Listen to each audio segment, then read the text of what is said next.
Magandang araw sa lahat, mga kabarya. Share ko lang po sa inyo ang bago kong koleksyon,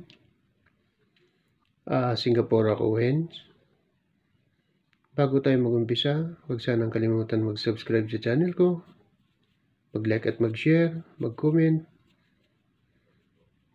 Huwag niyo pong kalimutan.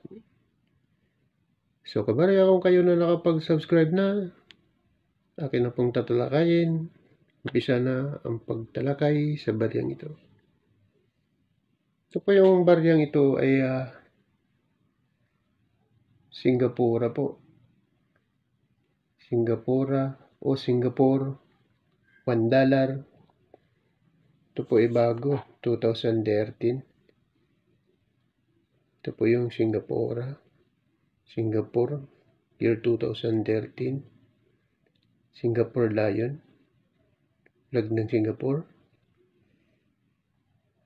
Ito po yung likuran ng barya. Ito naman ay, ito po Lion rin po ito. Singapore Lion Pekot. Yan.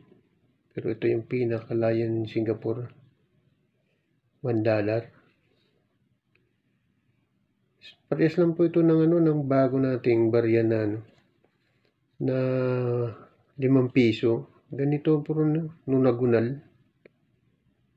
Yan. Malamang dito nakopya yung natin. 5 piso na NGC ngayon na bago. Nung nagunal rin yan, ganito. Kaso yung sa kanila dito, round. Sa atin dito may may mga trim. Yan.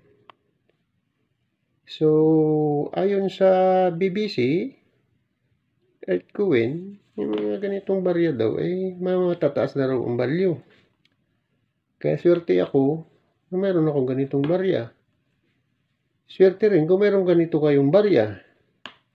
Maaari niyong itabi o itanong sa BBC Earthcoin para makahingi kayo ng exact na value o saan pwede ibenta na ganitong barya para makakuha rin kayo ng idea.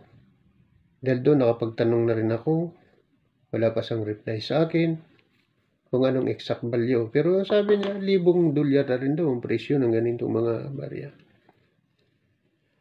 Singapore coins. So kung meron kayo nito, maaari nyo itanong sa kanya. Maaari nyo rin itago, itabi, antayin na tumas ang value o halaga. So sana huwag nyo kalimutan panoorin ang video ito mga kabarya. At ako ay nakapagbigay sa inyo o kaya nakapagbigay ako sa inyo ng kunting idea. Sana po huwag nyo kalimutan panoorin. So hanggang dito na lang yung video ito. Marami pong salamat sa inyong lahat.